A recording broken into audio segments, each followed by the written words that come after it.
नमस्कार, मैं श्रेया शर्मा और आप देख रहे हैं day to day news Bharat. अब बात करते हैं खबर की जो हरियाणा के यमुनानगर से सामने आ रही है। हरियाणा के यमुनानगर पहुंचे अंबाला से सांसद वरुण मुलाना ने एक बड़ा राजनीतिक ऐलान किया है। उन्होंने कहा है कि कांग्रेस पार्टी 25 फरवरी को हरियाणा विधानसभा का घेराव करेगी। सांसद ने आरोप लगाया है कि मनरेगा समेत कई योजनाओं में लोगों का शोषण किया जा रहा है और सरकार आम जनता के मुद्दों पर गंभीर नहीं है। यमुनानगर में मीडिया से बातचीत करते हुए वरुण मुलाना ने कहा कि उन्होंने लोकसभा में हरियाणा में मनरेगा को लेकर सवाल पूछा था। जवाब में सामने आया कि राज्य में मनरेगा के तहत करीब 8 लाख लोग पंजीकृत हैं, लेकिन उनमें से मात्र 2100 लोगों को ही 100 दिन का रोजगार मिला है। उन्होंने कहा कि नियम के अनुसार यदि पंजीकृत लोगों को रोजगार नहीं दिया जाता तो उन्हें मानदेय दिया जाना चाहिए, लेकिन पिछले 5 वर्षों में 1 रुपए का भी मानदेय नहीं दिया गया है। सांसद ने आरोप लगाया कि ये सीधा सीधा जो है गरीब और मजदूर वर्ग के साथ अन्याय है और इसी मुद्दे को लेकर 25 फरवरी को हरियाणा विधानसभा का घेराव किया जाएगा। और अंबाला से सांसद वरुण मुलाना क्या कुछ कहते हैं वो आपको हम सुनाते हैं। तरफ कूच किया जाएगा। जो मनरेगा खत्म किया गया है इस भाजपा सरकार की द्वारा, उसके खिलाफ देखिए बहुत गलत बात हुई है। कहा तो ये गया, अभी गवर्नर जी के अभिभाषण में भी, राज्यपाल जी के अभिभाषण में भी ये कहा गया कि बहुत अच्छा काम हो रहा है और जो वीबी ग्राम जी जो नया एक्ट बन रहा है कि उसके अंदर तो 125 दिन की गारंटी है। लेकिन मैंने ही लोकसभा के अंदर सवाल लगाकर ये जानकारी प्राप्त की कि हरियाणा के अंदर 8 लाख से भी ज़्यादा मजदूरों ने पंजीकरण कराया कि हमें 100 दिन का काम दिया जाए, लेकिन हरियाणा सरकार के द्वारा केवल 2100 मजदूरों को 100 दिन का काम दिया गया। आप इससे अंदाज़ा लगा सकते हैं कि कितनी गरीब मार हो रही है।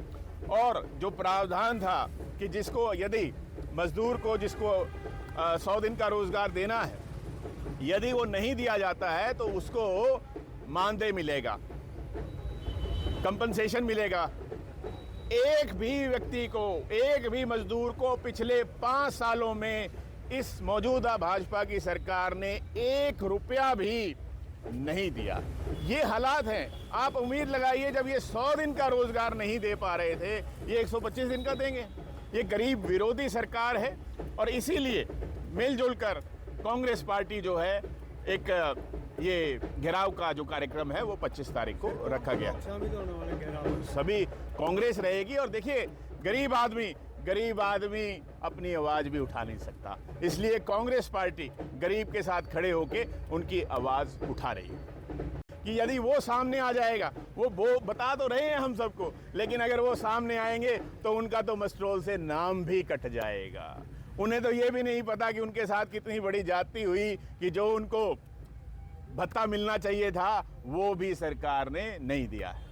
बजट से क्या उम्मीदें लगी हैं हरियाणा के बजट से स्पेशली? देखिए उम्मीदें साल दर साल रही हैं, लेकिन ये भाजपा की सरकार उन उम्मीदों पर कायम नहीं रहती है। वायदे ज़रूर बड़े बड़े किए जाते हैं, लेकिन काम जो हैं वो छोटे छोटे भी ये नहीं कर रहे हैं। तो हम तो चाहते हैं, देखिए प्रदेश आगे बढ़े। आज सीधे कहा जाता है जी विकसित भारत बनेगा 2047 में, विकसित हरियाणा बनेगा 2047 में, कि उससे पहले भी कुछ होगा। ये वो सरकार है जिसने पंचवर्षीय योजनाओं तक को बंद कर दिया। क्यों बंद कर दिया? क्योंकि उसमें जवाबदेही थी, उसमें काम करके दिखाने पड़ते थे। भाई इतने जुमले फेंक दिए इन्होंने। 2022 तक किसानों की आय दुगनी करनी थी, 2022 तक हर गरीब के सिर पे छत आनी थी। अभी भी जो है राज्यपाल जी के अभिभाषण में कहा जा रहा है कि हमने इतने घर बनाए हैं, आगे और बनाएंगे। भाई 22 चल रहा है क्या? 2022 चल रहा है क्या? ये क्या तरीका है? बड़े बड़े वायदे करते हैं लेकिन काम छोटे छोटे भी नहीं करते। आज हरियाणा के अंदर कानून व्यवस्था का बुरा हाल है, नशा इतना बढ़ गया, बेरोजगारी इतनी ज़्यादा है, बाहर के युवाओं को नौकरी मिलती है, हरियाणा के युवाओं को हरियाणा में नौकरी नहीं मिलती। और हमारे आदरणीय मुख्यमंत्री जी पंजाब में कहते हैं कि हम पंजाब से नशा दूर करेंगे, हम पंजाब से जो है बेरोजगारी दूर करेंगे। अरे हरियाणा का भी देख लो, हरियाणा प्रदेश का भी देख लो, जहाँ के ये मुख्यमंत्री हैं, जहाँ के ये मुखिया हैं, भाई वहाँ का भी देख लो। तो वहीं वरुण मुलाना ने हरियाणा सरकार और मुख्यमंत्री पर भी निशाना साधा। उन्होंने कहा कि मुख्यमंत्री कभी पंजाब जाकर नशा खत्म करने की बात करते हैं तो कभी बिहार जाकर वहां के लोगों से वादे करते हैं, लेकिन हरियाणा की जनता से किए गए वादे पूरे नहीं किए गए। उन्होंने कहा कि विकसित भारत और विकसित हरियाणा की बातें तो की जाती है, लेकिन जमीन पर विकास दिखाई नहीं देता है। राज्य में कानून व्यवस्था की स्थिति खराब है, नशे का प्रकोप बढ़ रहा है और बेरोजगारी लगातार बढ़ रही है। उन्होंने मुख्यमंत्री से स्पष्ट करने को कहा है कि हरियाणा के हितों की बात करेंगे या पंजाब के, और क्या कुछ कहते हैं अम्बाला के सांसद वरुण मुलाना, आइए सुनते हैं। जहां की इनको जिम्मेदारी मिली हुई है उसका भी ध्यान दे लो, उसका कोई ध्यान ही नहीं है। भाई बड़ी हैरानी की बात है। अभी पहले तो ये अपना स्टैंड क्लियर करें। कहीं ना कहीं ऐसा लगता है कि प्रदेश के मुख्यमंत्री कॉम्प्रोमाइज्ड हैं। भाई हरियाणा के हितों की तो बात ही नहीं हो रही। कॉमनवेल्थ गेम्स में जिसमें हरियाणा को होस्ट बनना चाहिए था, को होस्ट बनना चाहिए था, ये भी मैंने पार्लियामेंट में सवाल लगा के जाना।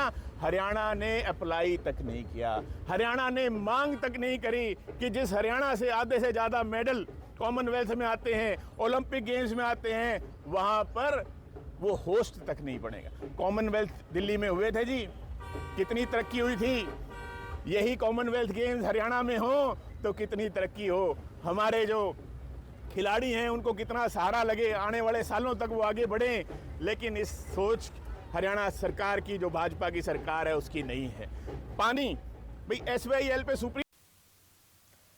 तो सुना आपने वरुण मुलाना ने क्या कुछ कहा। इस दौरान सांसद वरुण मुलाना ने कैमरे के सामने हाथ जोड़कर मुख्यमंत्री से अपील की है कि वे हरियाणा के हितों को प्राथमिकता दें। उन्होंने कहा कि हरियाणा के बेरोजगार युवाओं को रोजगार दिया जाए और राज्य की नौकरियों में बाहरी लोगों को प्राथमिकता देने के बजाय जो है स्थानीय युवाओं को मौका मिलना चाहिए।